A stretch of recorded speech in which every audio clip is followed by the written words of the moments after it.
बिस्मिल्लाहिर्रहमानिर्रहीम। अस्सलाम वालेकुम। उम्मीद है आप सब खैरियत से होंगे। एक्सेल के बहुत सारे बिगनर्स के लिए इफ़ फार्मूला और नेस्टेड इफ़ का इस्तेमाल बहुत ज़्यादा प्रॉब्लमेटिक होता है, अक्सर वक़्त करना नहीं आता है।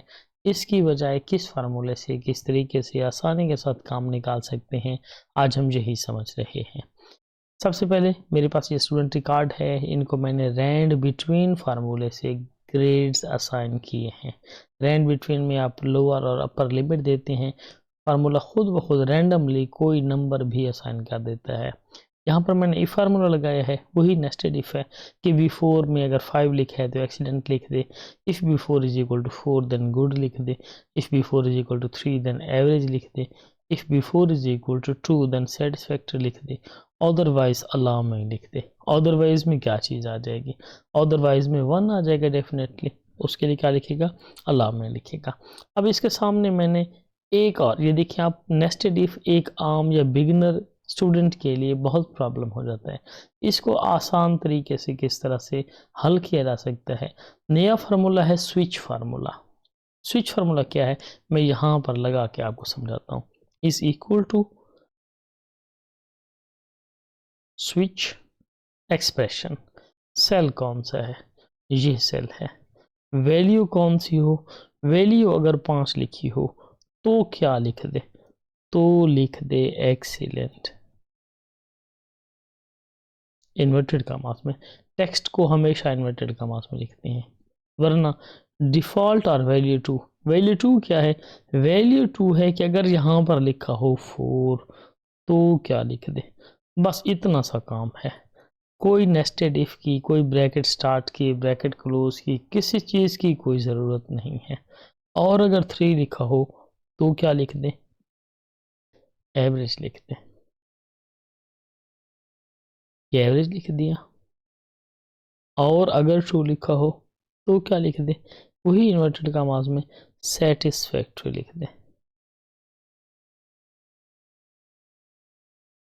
अरे, सेटिस्फैक्ट्री लिख दिया इन्वर्टेड कॉमास में, वरना वरना में क्या लिखेंगे? अलार्मिंग लिख दे। ये अलार्मिंग सिचुएशन होगी। और इन्वर्टेड कॉमास और जस्ट ब्रैकेट क्लोज करके एंटर कर दें, और जहाँ पे डबल क्लिक कर दें तो ये सारे के सारे लोगों पर, सारे के सारे डेटा पर यही फार्मूला अप्लाई हो गया है। मैंने इफ़ के सामने बिल्कुल इसलिए लगाया है ताकि आप कंपैरिजन कर सकें कि वाकई ही इंफॉर्मेशन ठीक आ रही है, आंसर आउटपुट ठीक आ रहा है या नहीं आ रहा है। तो आंसर बिल्कुल सेम टू सेम आ रहा है। इसमें देखिए आपको कितने इफ्स लगाने पड़ते हैं, ब्रैकेट स्टार्ट करनी पड़ रही है, फिर आखिर में इतनी ब्रैकेट्स क्लोज करनी पड़ रही हैं, जबकि स्विच फंक्शन में आपको जस्ट एक ही ब्रैकेट के अंदर अपने सारे के सारे ऑप्शंस लिख देने हैं और आपको सेम एग्जैक्ट आंसर मिलेगा। दूसरी एग्जांपल इसकी देखते हैं। ये दूसरी एग्जांपल है। मसलन मैं इन लोगों को इनके ग्रेड्स के बुनियाद पे कुछ कमीशन देना चाहता हूँ। ठीक है, ये वही डेटा मैंने कॉपी कर ली है और यहाँ पर मैंने कमीशन दे दिया है। कमीशन कैसे देना चाहता हूँ, ये मैंने उसकी तरतीब बनाई है कि B3 इंटू परसेंट, B3 में जो लिखा हुआ है 5% इंटू, यानी जितना इसका ग्रेड है उतने परसेंट देना है एक स्पेसिफिक वैल्यू का। 1000 का 5% है, बिल फर्ज कह सकते हैं जी के 800 का 1% हो सकता है, 200 का 2% हो सकता है। इस तरह से ये यहाँ पर कमीशन मैंने असाइन किया है। किस तरह असाइन किया है?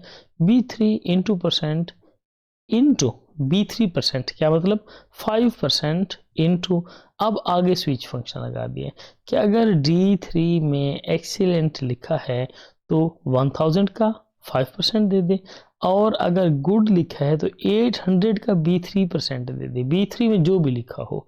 और अगर एवरेज लिखा हुआ है तो 600 का B3% दे दे, सेटिस्फैक्ट्री का 200 लिखा हुआ है तो B3% दे दे। और अगर 1 है, अदरवाइज की बात कर रहा हूँ, अदरवाइज क्या होगा? 1 होगा। 1 की सूरत में अलार्मिंग लिखा होगा, अलार्मिंग की सूरत में 200 का 1% फाइन करना है। नेगेटिव से मैंने मल्टीप्लाई कर दिए। नेगेटिव का क्या मतलब है कि बाकियों को बोनस मिल रहा है, जिसकी सिचुएशन अलार्मिंग है उसको फाइन होगा। ठीक है, तो जैसे हमने फार्मूला लगाया, हमें हमारी कमीशन कह लें या फाइन कह लें, वो सारे का सारा कैलकुलेट होके मिल गया है। ये देखिए जी, वरना हमें अगर स्विच फंक्शन ना लगाते तो हमें बहुत सारे इफ्स लगाने पड़ते, जिसमें बिगनर को बहुत ज़्यादा प्रॉब्लम हो सकता है। इसके साथ आप थोड़ा सा इशू भी देख लेते हैं यहाँ पर कि स्विच फंक्शन में कौन कौन से इश्यूज हो सकते हैं। ये मैंने सब्जेक्ट लिखे हैं, just for example bio chemistry और हिस्ट्री लिख दिए हैं, जहाँ इनके ऑब्टेन्ड मार्क्स हैं, जहाँ इनके टोटल मार्क्स हैं और जहाँ इनकी परसेंटेज निकाल दिए। अब यहाँ पर क्या हो सकता है, पॉसिबल है कि स्टूडेंट बायो ही ना पढ़ता हो, ब्लैंक हो सकता है ये सेल। ब्लैंक होने की सूरत में डेफिनेटली उसके मार्क्स नहीं लिखे होने चाहिए। तो मैंने पहले इफ़ फार्मूला लगाया है। इफ़ में आर लिखा है कि अगर A4 में ये डैशेस लगी हों, या B4 ब्लैंक हो, या B4 में ये डैशेस लगी हों, तो यहाँ पर भी डैशेस लगा दे। अदरवाइज अगर B4 में एब्सेंट लिखा हो, डेफिनेटली कोई स्टूडेंट हो सकता है जिसने एग्जाम ना दिया हो, एब्सेंट लिखा हो तो भी यहाँ एब्सेंट लिख दे। अदरवाइज इसकी कैलकुलेशन परसेंटेज निकाल के उसको राउंड कर दे। जिसका आंसर क्या आ रहा है, ये 49% आ रहा है, ये 50% आ रहा है और ये 60% आ रहा है। अब इस इफ की जगह भी मैं फार्मूला स्विच वाला इस्तेमाल करके देखता हूँ, इज इक्वल टू स्विच। ये देखिए जी, जैसे मैं स्विच फंक्शन लगाता हूँ, अब इसमें मैंने वही करना है कि अगर A4 ब्लैंक हो तो ब्लैंक लिख दे, और अगर A4 में एब्सेंट लिखा हो तो भी यहाँ एब्सेंट लिख दे। अदरवाइज यानी ब्लैंक भी ना हो, एब्सेंट भी ना हो, कोई सब्जेक्ट लिखा हुआ हो, तो फिर हमें कैलकुलेशन कर दे B4 ओवर C4 इंटू 100 कर दे। ये मैंने राउंड का फार्मूला नहीं लगाया, जस्ट समझाने के लिए एक मुख्तसर फार्मूला लगा दिया है। लेकिन यहाँ पर स्विच फंक्शन काम नहीं कर रहा है, तो इसका मतलब ये है कि स्विच फंक्शन ऐसा नहीं है कि हर जगह ही काम करेगा, कहीं पर स्विच फंक्शन आपको गलत रिजल्ट्स भी दे सकता है। तो ऐसी सूरत में आप क्या करेंगे, ऐसी सूरत में इस्तेमाल करने के लिए चलिए पहले ये सूरत समझते हैं कि किस सूरत में स्विच फंक्शन काम नहीं करेगा। स्विच फंक्शन काम नहीं करता है अगर आप कुछ ब्लैंक होने का कह रहे हैं, यानी आप कह रहे हैं कि सेल ब्लैंक है तो ये कर दे, स्विच फंक्शन काम नहीं करेगा। हाँ, ब्लैंक के अलावा कुछ कह रहे हैं कि A4 में A लिखा हुआ है, स्विच फंक्शन कर देगा, A4 में बायोलॉजी लिखा हुआ है, स्विच फंक्शन काम करेगा, A4 में 33 लिखा हुआ है, स्विच फंक्शन काम कर देगा, इक्वेलिटी पे काम करेगा, और इक्वेलिटी में भी कुछ हो यानी नॉन ब्लैंक हो, कुछ ना कुछ लिखा हुआ लास्ट वन हो, तो स्विच फंक्शन काम करेगा, वरना ब्लैंक सेल पे स्विच फंक्शन काम नहीं कर रहा है। अब हम स्विच फंक्शन से ही अगर काम करना चाहें तो कैसे करेंगे, तो हम स्विच फंक्शन से यूं काम करेंगे, ये जो आर वाली कंडीशन है कि यही कंडीशन हो या दूसरी कंडीशन हो या तीसरी कंडीशन हो तो ये कर दे, वरना इस तरह कर दे। तो उस कंडीशन को हम उसी तरीके से इफ में ही लिखेंगे कि अगर A4 ब्लैंक हो और बल्कि या अगर A4 ब्लैंक हो या A4 में ये डैशेस लिखी हो या B4 ब्लैंक हो तो ये डैशेस लिख दे। अदरवाइज में आप सोच लगा सकते हैं क्या है जी, अदरवाइज में हम लिखेंगे स्विच फंक्शन में कि B4 में एब्सेंट लिखा है तो एब्सेंट कर दे, वरना राउंड करके B4 ओवर C4 इंटू 100 और 0 डिजिट्स तक जो है ना हमें राउंड ऑफ कर दे। अब स्विच फंक्शन ठीक काम कर रहा है। ये देखिए जी, कैसे पता चलेगा ठीक काम कर रहा है, क्योंकि ये दोनों आंसर्स आपस में बराबर आ रहे हैं। राइट वाले में स्विच फंक्शन इस्तेमाल हुआ है, जबकि लेफ्ट वाले में इफ और नेस्टेड इफ वगैरह इस्तेमाल हुए हैं।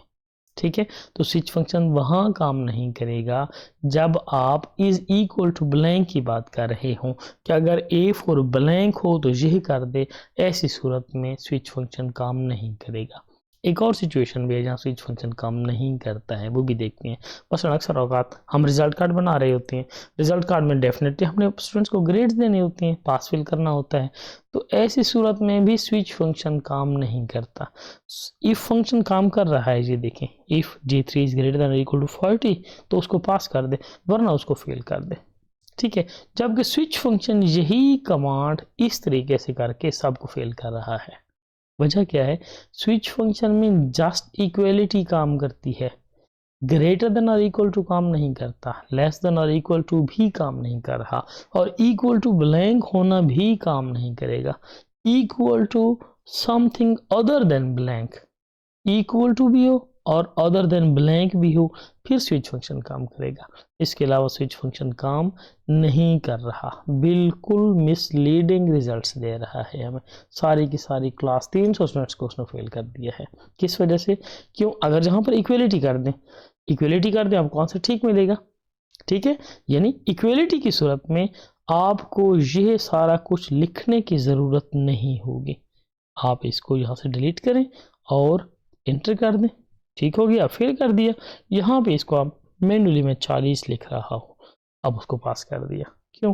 क्योंकि स्विच फंक्शन काम ही इक्वलिटी भी कर रहा है कि अगर J3 में 40 हो तो पास कर दे, वरना फेल कर दे। 40 के अलावा 41 भी होंगे, फेल हो जाएगा। 40 से कम होंगे तो भी फेल हो जाएगा। ग्रेटर देन और लेस देन पे स्विच फंक्शन काम बिल्कुल नहीं कर रहा। इससे भी आगे मसला है, जिस पे स्विच फंक्शन काम नहीं करता वो फंक्शन वो मसला है वही ग्रेड्स देने वाला। यहाँ पर भी वही इशू है कि हमने स्टूडेंट्स को बहुत सारे ग्रेड्स देने होते हैं कि इस पे इस बाउंड्री से ऊपर अगर मार्क्स हो तो ए ग्रेड दे, ए प्लस ग्रेड दे, बी ग्रेड दे, बी प्लस ग्रेड दे, सी प्लस ग्रेड दे, सी ग्रेड दे। ऐसी सूरत में भी स्विच फंक्शन काम नहीं कर रहा। तो बताने का मकसद ये था कि स्विच फंक्शन इफ़ का मुतबादिल है, लेकिन मुकम्मल मुतबादिल नहीं है। किसी सूरत में आप स्विच फंक्शन इस्तेमाल करके आसानी हासिल कर सकते हैं, लेकिन हर जगह आपको आसानी नहीं मिलेगी। अगर आप इक्वलिटी की बात कर रहे हैं तब आप स्विच फंक्शन इस्तेमाल कर सकते हैं, और इक्वलिटी में भी अगर ब्लैंक की बात आप नहीं कर रहे या और फंक्शन का कोई ऑप्शन इस्तेमाल नहीं हो रहा, तब आप स्विच फंक्शन इस्तेमाल कर सकते हैं। अगर कोई सेल ब्लैंक हो, कंडीशन में आता हो कि ब्लैंक हो तो ये कर दे, तब भी स्विच फंक्शन इस्तेमाल नहीं करेगा। और अगर और की कंडीशन आ रही हो कि अगर ये हो या ये हो या ये हो तो ऐसा कर दे, तो ऐसी सूरत में भी स्विच फंक्शन इस्तेमाल नहीं होगा। ऐसी सूरत में भी आपको वापस वही पहले इफ़ इस्तेमाल करना पड़ेगा और इफ़ इस्तेमाल करने के बाद स्विच फंक्शन लगाना पड़ेगा, फिर स्विच फंक्शन काम करेगा। उम्मीद है स्विच फंक्शन और इफ़ का डिफरेंस और इनके प्रॉब्लम्स और उसका सोल्यूशन आपको समझ आ गया होगा। चैनल ज़रूर सब्सक्राइब कर दें अगर अभी तक नहीं किया है तो। बहुत शुक्रिया आपका, बेस्ट ऑफ लक।